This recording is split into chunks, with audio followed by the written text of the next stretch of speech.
She bought the train car to rebuild her life. Rust, dust, and silence were her only companions. But beneath its floorboards slept a secret, a treasure the world had forgotten.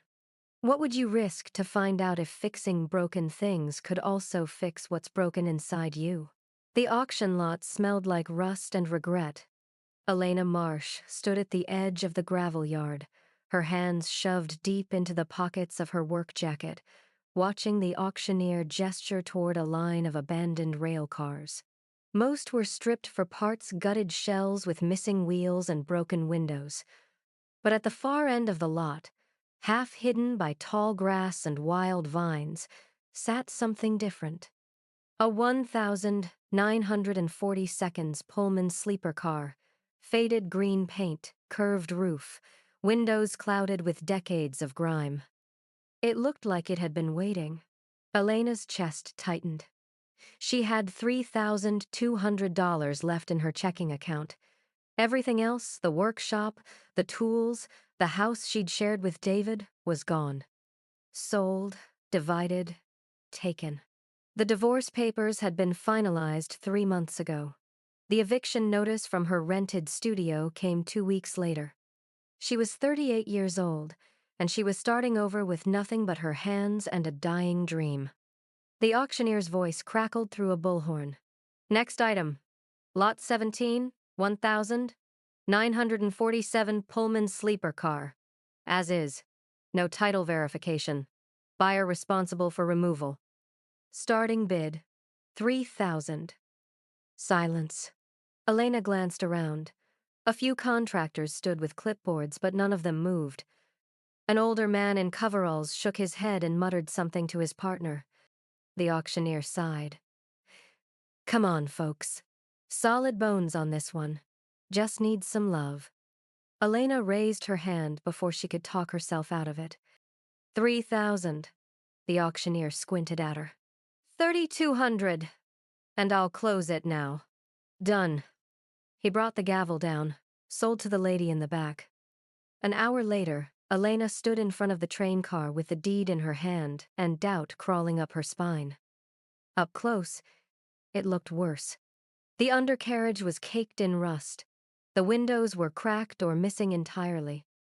Vines had grown through gaps in the siding, wrapping around the frame like something trying to pull it back into the earth. But the structure was still there. The roof hadn't collapsed. The door, though warped, still hung on its hinges. She'd restored worse. At least, she used to. Elena climbed the metal steps carefully, testing each one. The door groaned as she pushed it open, and the smell hit her immediately: mildew, old wood, something faintly metallic. Inside, the narrow corridor was dim, lit only by shafts of dusty sunlight through the broken windows. The walls were paneled in dark wood, warped and stained but still intact. The floor was a mess of debris leaves, dirt, shards of glass. But beneath it all, she could see the bones of something beautiful. The berths were still there, folded against the walls. The brass fixtures tarnished but real. The ceiling panels, hand-carved with Art Deco flourishes. Someone had built this with care. Elena set her bag down and pulled out a rag. She started with the nearest window, wiping away layers of grime until a circle of clean glass appeared. Light poured through, illuminating the corridor in a soft golden glow. It was a small thing, but it was something. She worked for hours, sweeping debris into piles, prying open rusted latches, taking inventory of what could be saved. Her back ached. Her hands were filthy. But for the first time in months, she felt something other than numb. She felt useful. By the time the sun set, Elena had cleared enough space to unfold one of the berths. It was narrow, barely big enough to lie down, but it would do. She'd parked her car nearby, loaded with the few belongings she hadn't sold: a sleeping bag, a lantern, a duffel bag of clothes. She wasn't sure where she was going next, but tonight she'd sleep here. Elena spread the sleeping bag across the berth and sat down. her body heavy with exhaustion. The train car creaked around her, settling into the evening cool. Outside, crickets began their song. She lay back and closed her eyes. For the first time in months, she didn't feel like she was running. She felt like she was staying. It was past midnight when she heard it. A sound, faint but distinct. Clink, clink, clink. Elena's eyes opened. She lay still, listening. The noise came again, not from outside, but from beneath her, beneath the floorboards. Not the creak of old metal settling. Not the wind. Something deliberate, rhythmic, like something shifting or waiting. Elena sat up slowly, her pulse quickening. She pressed her ear against the floor. Clink, and then silence. Morning came cold and bright. Elena woke to the sound of birds and the distant rumble of a freight train passing somewhere beyond the rail yard. Her body ached from sleeping on the narrow berth, but she felt something she hadn't in months awake. She brewed coffee on a camp stove outside the train car, watching steam rise into the clear sky. The rail yard stretched around her, quiet except for the wind moving through tall grass. A few other derelict cars sat rusting in the distance, forgotten by everyone but time. But this one was hers. She climbed back inside with her tools and got to work. The first days were brutal. Elena stripped away layers of grime, sanded rust from metal fittings, pried loose rotted wood. Her hands blistered, her shoulders burned. But with every piece she removed, something beautiful emerged. Beneath decades of neglect, the train car had been built with care. The wall panels were solid mahogany, hand-fitted with precision joints. The brass window latches were engraved with delicate flourishes. Even the ceiling panels had been carved with subtle Art Deco patterns, waves and geometric lines that caught the light. Someone had loved this. Elena ran her fingers over the carvings, feeling the grooves worn smooth by time. Whoever built this hadn't just been doing a job.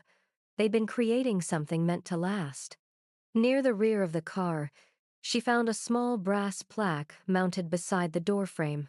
She wiped away the tarnish with a rag, revealing engraved letters, crafted by H. Brennan, 1947.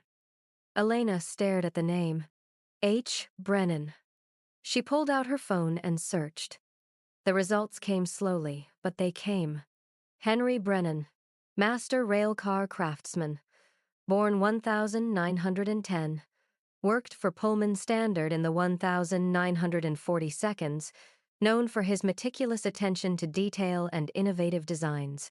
He'd built luxury sleeper cars for cross-country lines, cars that carried businessmen, honeymooners, soldiers coming home. But in 1952, he disappeared. No body, no explanation, just rumors. Some said he'd walked away from the industry after a dispute with management. Others whispered about debts, or a woman, or something darker.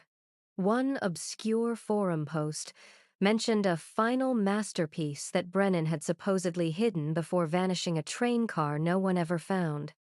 Elena looked up from her phone, staring at the walls around her. Could this be it? That afternoon, a man appeared at the edge of the rail yard. He was older, maybe 70, wearing a faded railroad cap and a denim jacket. He watched Elena for a moment before calling out, "You're the one who bought the Pullman." Elena climbed down from the train car, wiping her hands on her jeans. "That's me." He walked closer, his eyes scanning the train car with something like recognition. "Hasn't moved in 40 years. Most folks figured it'd be scrapped by now. I'm restoring it." He nodded slowly. "You know whose work you're looking at?" Elena hesitated. "Henry Brennan?" The man's expression shifted surprise, maybe respect. Not many people remember that name anymore. "I'm learning." He was quiet for a moment, then said, "Brennan built 3 cars for the Continental Line back in '47. This was the last one." They called it the jewel of the fleet. He paused. But after he disappeared, people stopped talking about it. Bad luck, they said. Why? The man shrugged. Some stories stay buried for a reason. He tipped his hat and walked away, leaving Elena standing in the tall grass, her pulse quickening. She worked until the light faded, stripping more panels, replacing rusted bolts. But her mind kept circling back to the old man's words. Some stories stay buried for a reason. As evening settled, Elena knelt near the center of the train car, examining a section of warped flooring. The boards were loose, water damaged from years of rain seeping through cracks in the roof. She pried up one board, then another, and stopped. Beneath the original floorboards was a second layer. Elena frowned. She'd restored dozens of pieces of furniture, repaired old houses. Double-layer flooring wasn't unusual in itself, but this felt different. The second layer was cleaner, more deliberate. And there, faint but visible in the dim light, were pencil markings. She grabbed her flashlight and leaned closer. Lines, shapes, labels, a hand-drawn map. Elena's breath caught. The map showed the train car's interior layout berths, corridor, door placements, but in the rear corner, where the washroom should be, someone had drawn an X, and beside it, in small, careful script, "For those who see." Elena's hands trembled as she traced the markings. The washroom was still there. She'd cleaned it earlier that day, but the map suggested something else, something hidden. She stood slowly, her heart pounding, and walked to the rear of the train car. The washroom door hung crooked on its hinges. Inside, the small space was gutted, sink gone, mirror cracked, tiles missing. But the wall... Elena knocked on it. Hollow. She pressed her palm flat against the paneling, feeling for seams. Her fingers found a gap near the baseboard, almost invisible. And when she pressed, click, a section of the wall shifted. Just slightly. Just enough. Elena stepped back, staring. Someone had built a door, hidden in plain sight, and it had just unlocked. Elena stood frozen, staring at the wall panel that had just shifted beneath her hand. The click still echoed in her ears, soft, deliberate, mechanical. She waited, her breath shallow, listening for something else. But the train car was silent except for the wind outside and the distant hum of a freight line somewhere beyond the yard. Slowly, she pulled the panel toward her. It came away easily, revealing a narrow cavity behind the wall no more than 6 inches deep, running vertically from floor to ceiling. The space was clean, deliberately constructed, not structural, not accidental, a hiding place. Elena's pulse quickened. She reached for her flashlight and shone it into the gap. Inside, wrapped in oilcloth and tied with twine, was a bundle. She pulled it out carefully, her hands trembling. The cloth was brittle with age but intact. She untied the twine and unwrapped the layers. A leather-bound journal, thick, worn, the cover embossed with initials H.B. Elena sat down on the floor, cradling the journal in her lap. She opened it. The first page was dated the 3rd of April, 1947. Today I begin the last car. They don't know what I'm building. They think it's just another sleeper for the Continental Line. But this one is different. This one is mine. Elena turned the page. Sketches filled the margins, detailed drawings of joinery, panel construction, brass fittings. Notes in tight, careful handwriting described materials, measurements, techniques. But it was the tone that caught her, the reverence. A train car should be more than transport.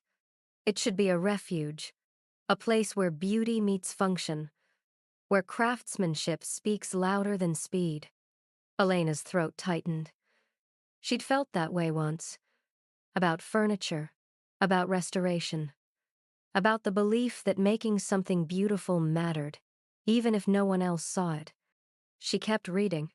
The entries spanned months. Brennan documented every step of the build, the selection of wood, the carving of panels, the installation of fixtures. But as the months passed, the tone shifted. The 18th of May, 1947. They want me to cut corners, use cheaper materials, faster methods. They don't understand. This isn't just a job. This is legacy. The 2nd of August, 1947. I've hidden something in the car. A gift for those who see beauty in broken things. Those who take the time to look. Elena's pulse quickened. She flipped forward. The 10th of November, 1947. The car is finished. But I won't let them take it. Not yet. There's one more thing to do. And then, near the end, an entry that made her hands go cold. The 14th of March, 1952. They're coming for me. I've refused their offer, and now they'll try to take what isn't theirs. If you're reading this, you've found the first door, but the real secret isn't in the walls. It's in the grain. Press where the wood remembers. The final page was a drawing. A detailed sketch of a wooden panel, ornate, hand-carved, with a specific pattern of grain and knots. Beneath it, an instruction. The headboard, Sleeper Berth 2. Press the second knot from the left. Elena stared at the drawing, her mind racing. The headboard. She knew exactly where it was. She stood quickly, the journal still in her hands, and moved to the second sleeper berth near the front of the train car. The berth was folded against the wall, its wooden headboard covered in decades of varnish and grime.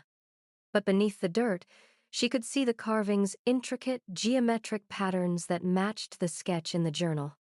Elena set the journal down and ran her fingers over the wood, feeling the grain, the knots, the subtle ridges. There, a knot. Smooth, worn, almost imperceptible. She pressed it. Nothing. She pressed harder and felt it give. A soft click, a shift in the wood. And then a section of the headboard slid inward, revealing a narrow compartment hidden behind the decorative panel. Elena's breath stopped. Inside, wrapped in cloth and carefully preserved, were objects. Small, deliberate, protected. She reached in slowly, her hands shaking, and pulled out the first bundle. Unwrapped it, and gasped. It was a miniature sculpture, no bigger than her palm. Carved from wood with breathtaking detail, a perfect replica of the Statue of Liberty. Every fold of the robe, every spike of the crown rendered with precision. Elena stared at it, her chest tight. This wasn't just craftsmanship. This was art. She reached into the compartment again. Another bundle, another sculpture. The Golden Gate Bridge, Mount Rushmore, the Capitol building. One by one, she pulled them out, laying them carefully on the floor. 47 in total. Each one a masterpiece. Elena sat back, her hands pressed to her mouth, tears blurring her vision. Henry Brennan hadn't just built a train car. He'd built a gallery, a hidden treasure, a legacy meant for someone who would see it. And she had found it. But as she stared at the sculptures, a new question formed. Why hide them? What had Brennan been running from? And what happened to him 2 days after he wrote that final entry? Elena picked up the journal again, flipping to the last page, and saw something she'd missed before. A sealed envelope, tucked into the back cover. Addressed simply, "To whoever finds this." Elena's fingers trembled as she traced the wood grain on the headboard. The second knot from the left, just as the journal had described. She pressed. Nothing. She pressed harder, feeling the wood give slightly beneath her palm. And then, click. A soft, mechanical sound. Old springs releasing. Wood shifting against wood.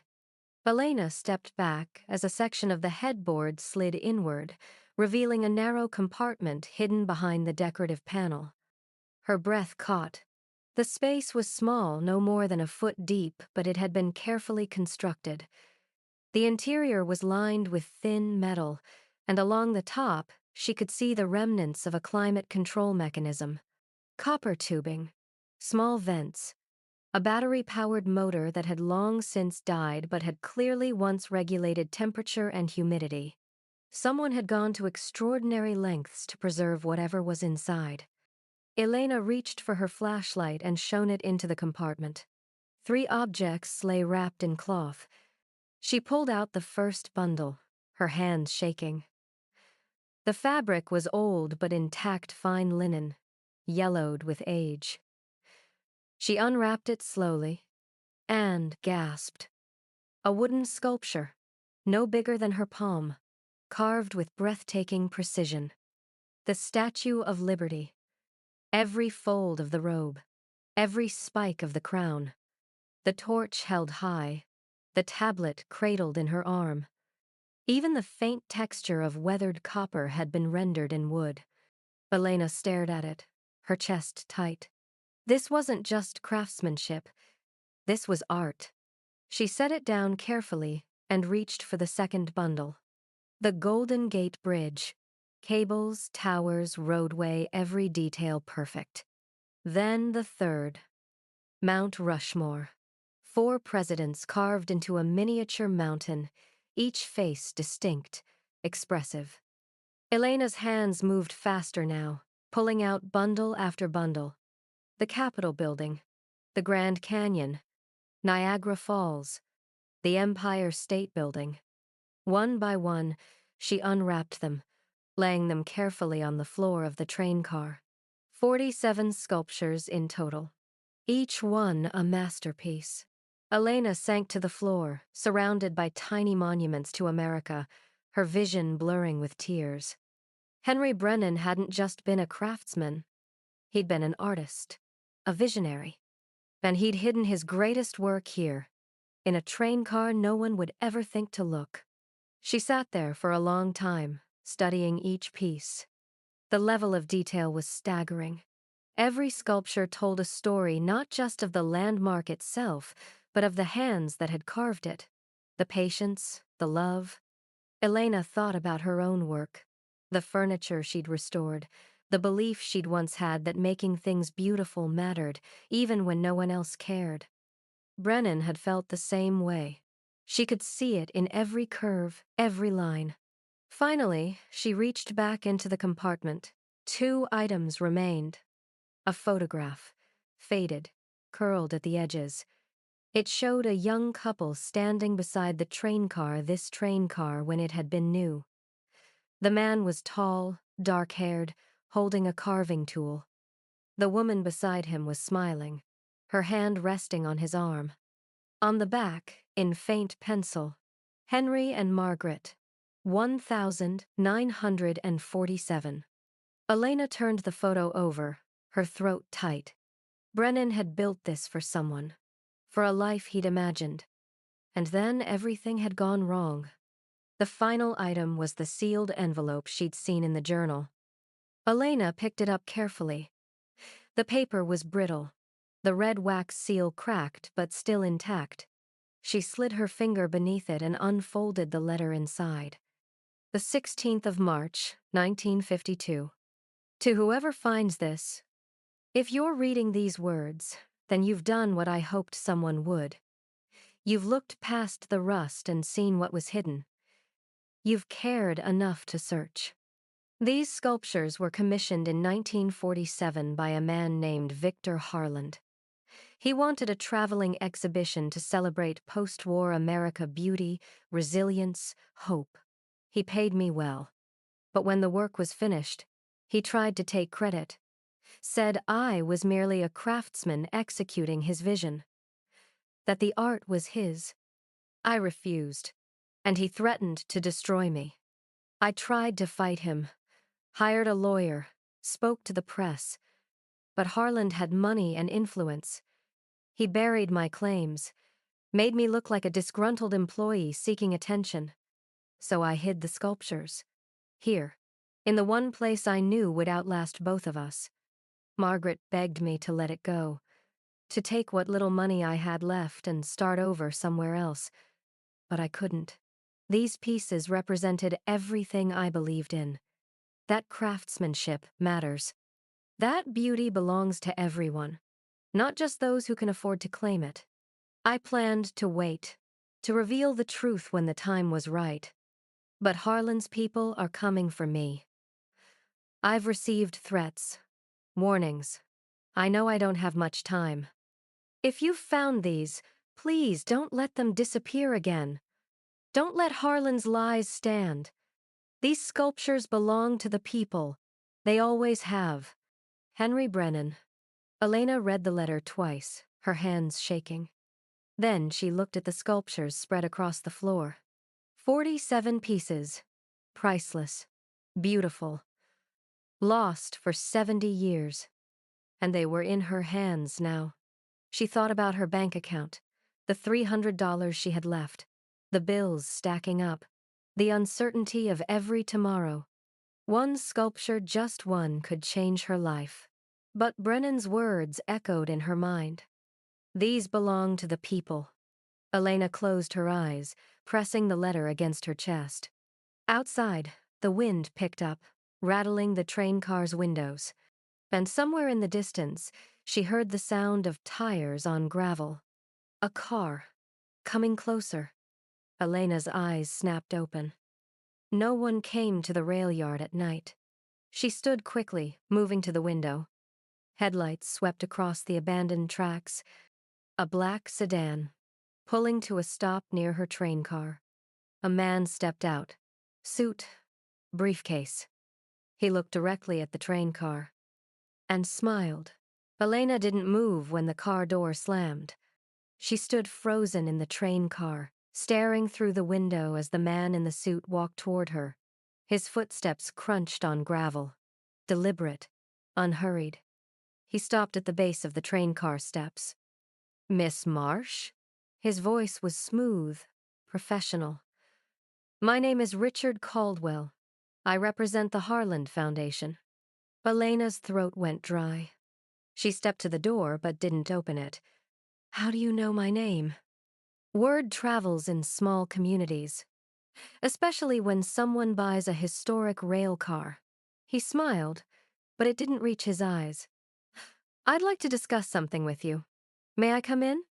"I'm busy." "I'll be brief." His tone sharpened slightly. "We've been searching for this train car for a very long time, Miss Marsh. And we're prepared to make you a generous offer for anything you might have found inside." Elena's pulse hammered. "I don't know what you're talking about." Caldwell's expression didn't change. "Henry Brennan hid something that belongs to the Harland estate. If you found it, I suggest you let us handle it. Quietly. Before this becomes complicated." He handed her a business card through the cracked door. "Call me when you're ready to talk." Then he walked back to his car and drove away, leaving Elena standing alone in the dark. She didn't sleep that night. Elena sat on the floor of the train car, surrounded by the sculptures. Brennan's letter clutched in her hand. "They're watching," she thought. "They've always been watching." At dawn, she wrapped the sculptures carefully and hid them in the compartment again. Then she drove to the nearest library. She needed answers. Needed to know if what Brennan had written was true. The librarian helped her access archived newspapers, rail company records, legal documents. And Elena found it all. Articles from 1947 announcing the commission. Victor Harlan's name prominently featured. Henry Brennan mentioned once, briefly, as the craftsman. Then, in 1952, silence. No announcement of the exhibition, no mention of the sculptures, just a small article buried on page 8. Local craftsman missing after dispute. Henry Brennan, 42, has been reported missing following a legal dispute with art patron Victor Harland. Authorities are investigating. No follow-up, no resolution. Elena's hands shook as she read. Brennan had disappeared, and no one had cared enough to keep looking. That afternoon, Elena made 2 phone calls. The first was to an art historian at the State University. She described the sculptures carefully, without revealing where they were or how she'd found them. The historian's voice grew excited. If what you're describing is authentic, these would be extraordinary examples of mid-century American folk art. The level of detail you're mentioning, that's museum-quality work. What would they be worth? A pause. Collectively, 2 million. Maybe more. But Miss Marsh, if these are connected to Henry Brennan's lost exhibition, they're not just valuable, they're historically significant. They belong in a museum. Elena thanked her and hung up. $2 million. She stared at her phone, her chest tight. $2 million would change everything. A real workshop. Stability. A future. But Brennan's words echoed in her mind. These belong to the people. If you've been following her story this far, don't forget to like this video and subscribe, because what happens next will remind you that the hardest choices often reveal who we really are. The second call was to an appraiser. He came to the rail yard that evening, a quiet man in his 60s who handled the sculptures with reverence. "Where did you find these?" he asked, his voice hushed. "Does it matter?" He looked at her over his glasses. "It matters if you're planning to sell them. Provenance is everything." Elena said nothing. The appraiser examined each piece carefully, taking photographs, making notes. Finally, he set down his loupe and looked at her. "These are genuine. Mid-1940 seconds. The craftsmanship is extraordinary. If you're thinking about selling, I can connect you with private collectors who would pay top dollar. No questions asked. What if I wanted to donate them? To a museum?" His expression shifted. "That's noble. But be prepared for scrutiny. Museums will want documentation, proof of ownership. If there's any dispute over provenance, you could end up in litigation for years." Elena's stomach turned. "What kind of dispute? Heirs? Previous owners? Anyone with a claim?" He paused. "If these sculptures were commissioned and never delivered, someone might argue they still belong to the estate that paid for them. Even if they were stolen? Proving theft 70 years later?" He shook his head. "That's a legal nightmare." After he left, Elena sat in the train car, staring at the sculptures. She could sell one. Just one. Walk away with enough money to breathe again. But if she did, the rest would disappear, scattered into private collections, lost again. And Brennan's sacrifice would mean nothing. The knock came 3 days later. Elena had been working on the train car, trying to lose herself in the restoration, sanding, painting, anything to quiet her mind. She opened the door to find Richard Caldwell standing there again. This time, he wasn't alone. A woman stood beside him, older, expensively dressed, her expression cold. "Miss Marsh," Caldwell said. "This is Victoria Harland, Victor Harland's granddaughter." Elena's blood went cold. Victoria stepped forward. "I understand you found something that belongs to my family. I don't know what you're talking about." "Don't play games." Victoria's voice was sharp. "My grandfather commissioned those sculptures, paid for them. They belong to the Harland estate. Your grandfather tried to steal credit for them." "That's a lie." Victoria's eyes flashed. "Henry Brennan was a disgruntled employee who tried to extort my grandfather. He hid those sculptures out of spite." Elena felt rage rise in her chest. "That's not what happened." "Can you prove it?" Caldwell cut in smoothly. "Because we have contracts, documentation, a paper trail that shows the Harland estate paid for those sculptures. If you try to claim them, we'll sue. And we'll win. Elena's hands clenched. Brennan left a letter. A letter? Victoria laughed. From a man who disappeared 70 years ago? That won't hold up in court. Caldwell pulled an envelope from his briefcase. We're prepared to offer you $500,000. Cash. You walk away. We take the sculptures. No one needs to know they were ever found. Elena stared at the envelope. 500,000. It would solve everything, but it would also bury the truth. Henry Brennan couldn't win this fight, Victoria said quietly. What makes you think you can? Elena looked at her, then at Caldwell, then at the envelope in his hand. And she thought about Brennan, about Margaret, about a man who'd sacrificed everything to protect something he believed in. Get off my property. Victoria's expression hardened. You're making a mistake. Maybe, but it's mine to make. After they left, Elena sat on the train car steps, her hands shaking. She'd just turned down $500,000 and declared war on people who could destroy her. She pulled out her phone and dialed the one number she hadn't tried yet. The Smithsonian's American Folk Art Division.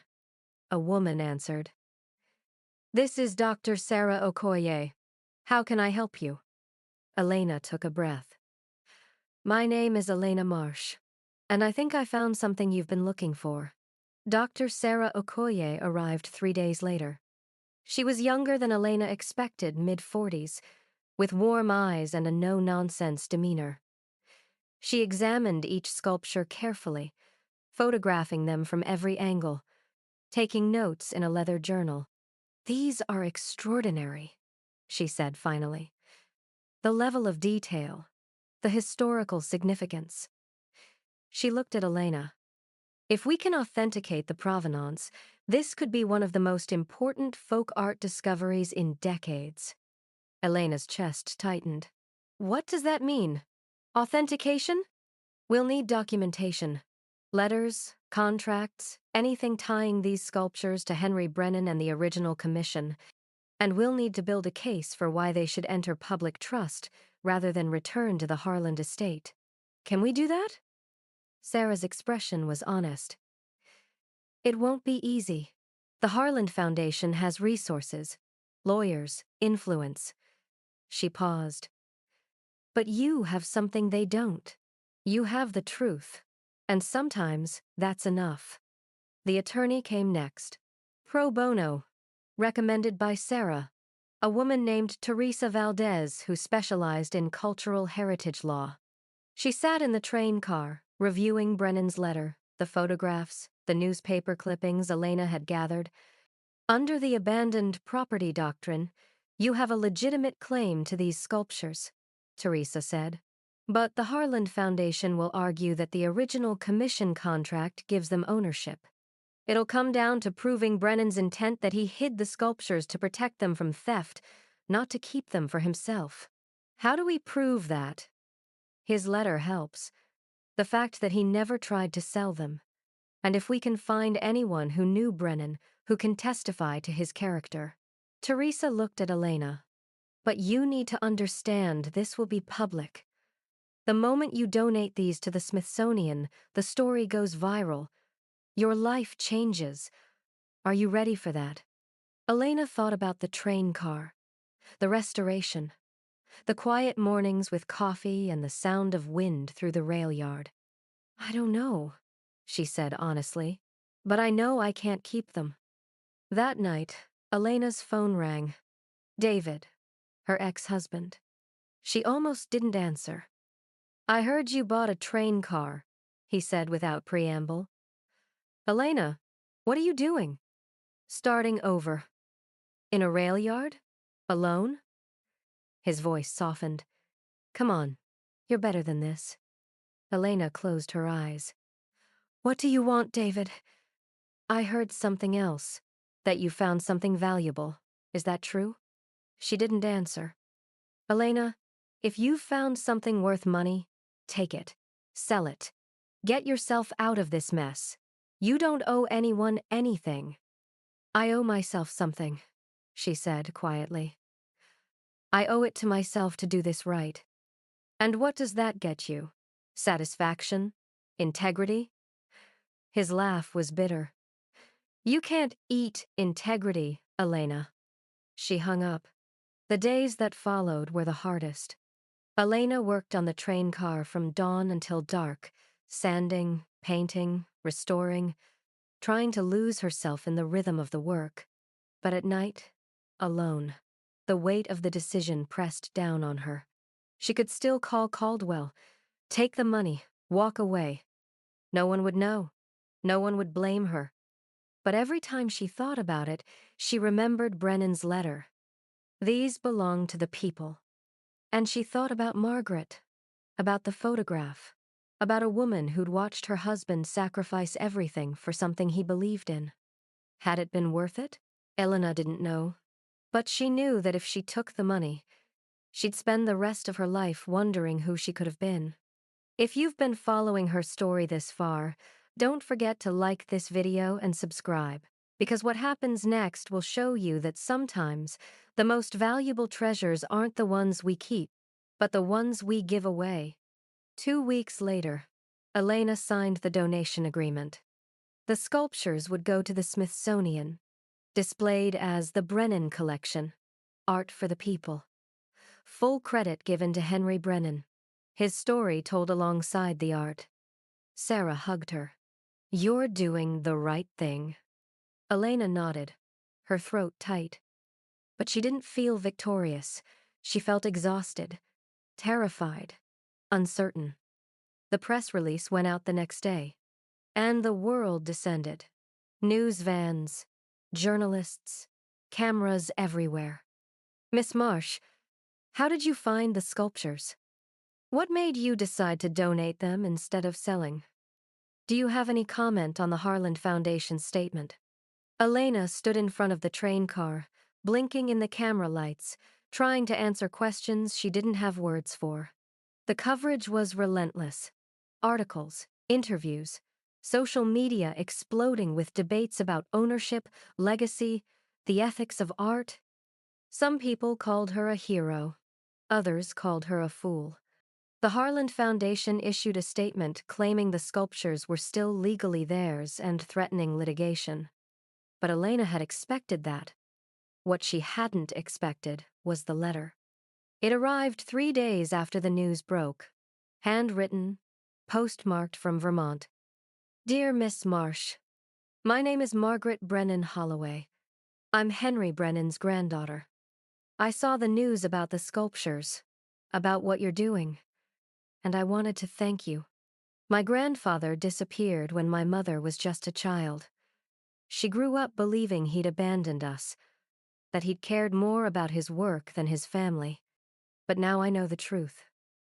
He didn't abandon us. He was protecting something he believed in.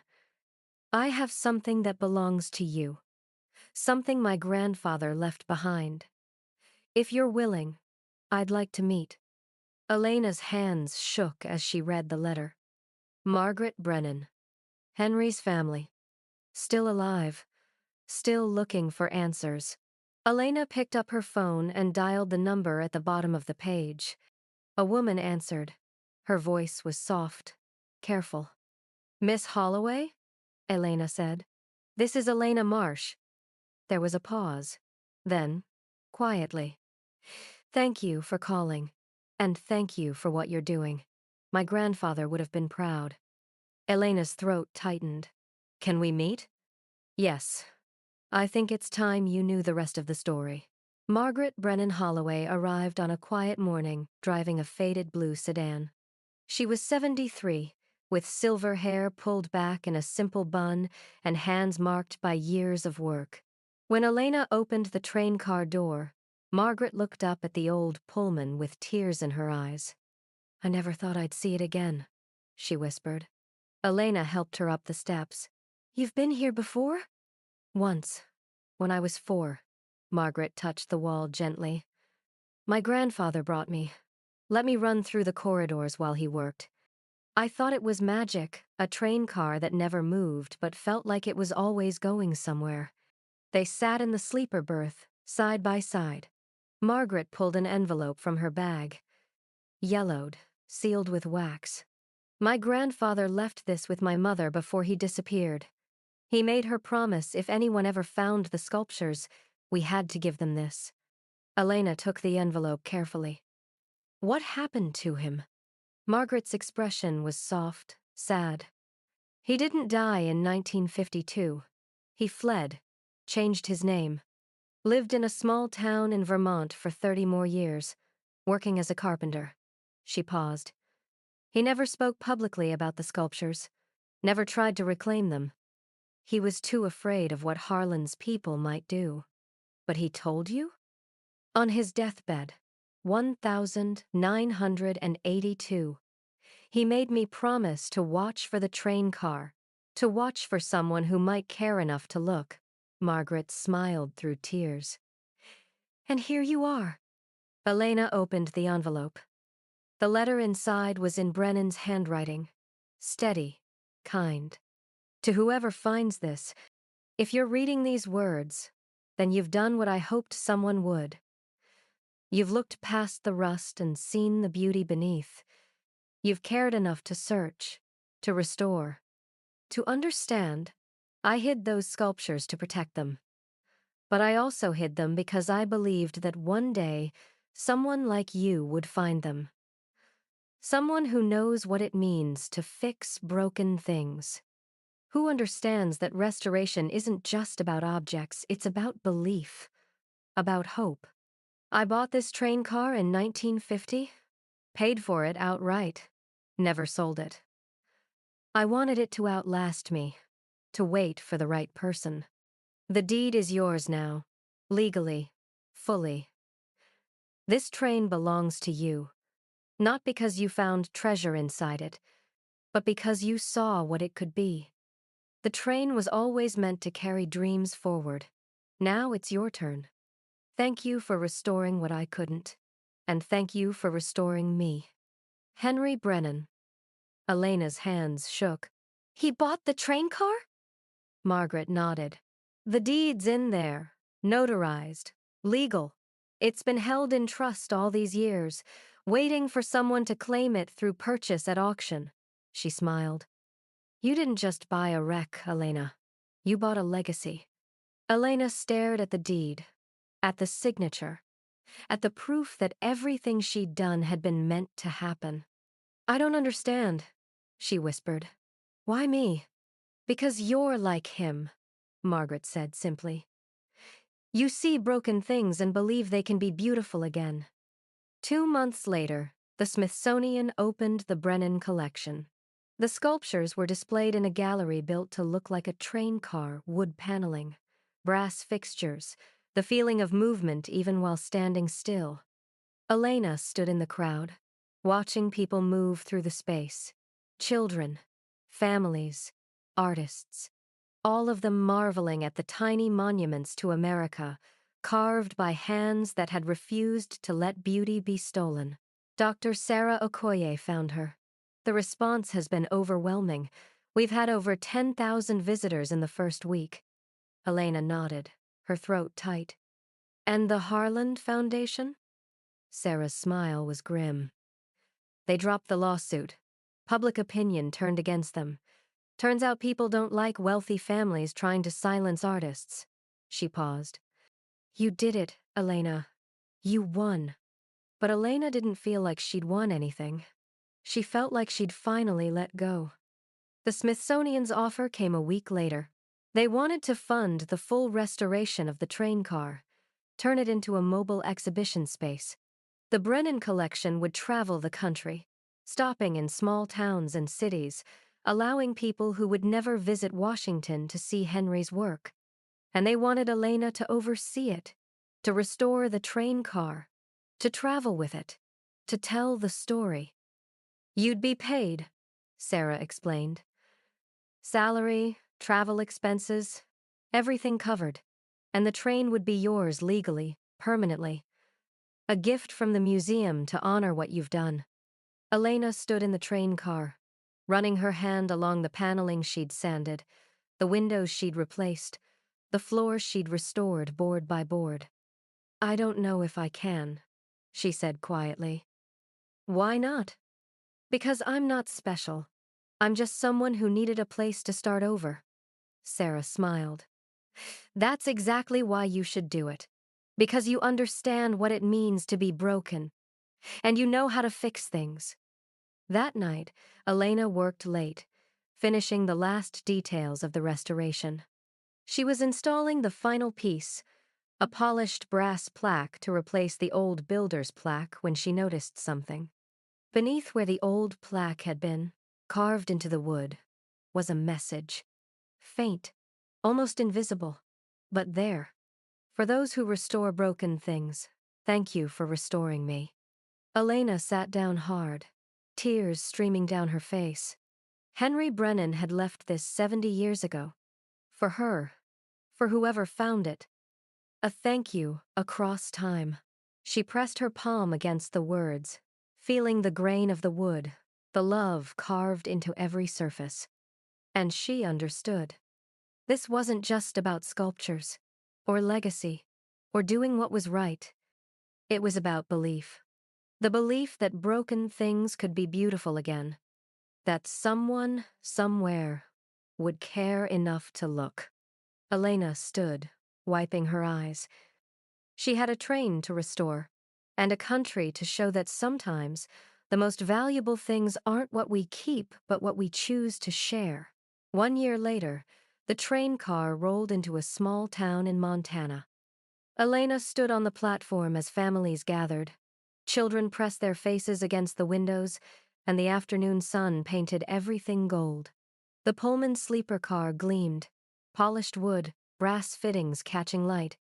Every panel restored, every detail honored. Inside, the Brennan collection waited 47 tiny monuments to America, each one a testament to hands that had refused to let beauty be stolen. Elena climbed down and opened the doors. "Welcome," she said to the first family, a mother and daughter holding hands. The girl's eyes went wide. "Is this really a train?" "It is, and it's traveled a long way to meet you." The tour had been going for 6 months now. Small towns, rural communities, places where people didn't have museums or galleries, places like the one Elena had come from. Everywhere they stopped, people came, touched the wood, studied the sculptures, asked questions, and Elena told them the story about Henry Brennan, about integrity, about the belief that beauty belonged to everyone. She taught workshops in the train car, basic woodworking, restoration techniques, the patience required to bring broken things back to life. And she watched people's faces change, watched them realize that they, too, could create, could restore, could believe in something worth protecting. Margaret traveled with her sometimes. The older woman would sit in the sleeper berth, telling stories about her grandfather, his laugh, his stubbornness, the way he'd hum while he worked. "He would have loved this," Margaret said one evening, watching Elena sand a section of paneling that had warped during travel. Seeing his work shared like this. Elena paused, running her hand over the wood. "I think he knew. I think he always believed someone would." Margaret smiled. And he was right. They sat in comfortable silence, listening to the wind outside. 2 women, 2 generations, connected by a man who died before either of them had truly known him. But they knew him now. Through the work, through the legacy, through the train car that refused to stay still. That autumn, Elena stood on the observation platform as the train rolled through the countryside. The restoration was complete, every surface polished, every mechanism restored. The train car that had been left to rust for 40 years now carried dreams across America, just like Henry had wanted. Elena thought about the woman she'd been a year ago, broke, divorced, living out of her car. She'd bought this train car with her last $3,000, hoping it would give her a place to start over. And it had. But not in the way she'd imagined. She hadn't needed a home. She'd needed a purpose. And Henry Brennan, across 70 years, through rust and silence, had given her one. The train's whistle sounded. Long, mournful, beautiful. Elena smiled. She thought about all the broken things she'd restored. The furniture, the train car, the sculptures. And she realized they'd all been restoring her, piece by piece, panel by panel, until she was whole again. The landscape blurred past fields turning gold, mountains rising in the distance, small towns with lights just beginning to flicker on. And Elena understood something Henry Brennan had known all along. Some journeys never truly end. They just find new tracks to follow. The sculptures were worth millions. But what Elena found in that train car wasn't wealth, it was purpose.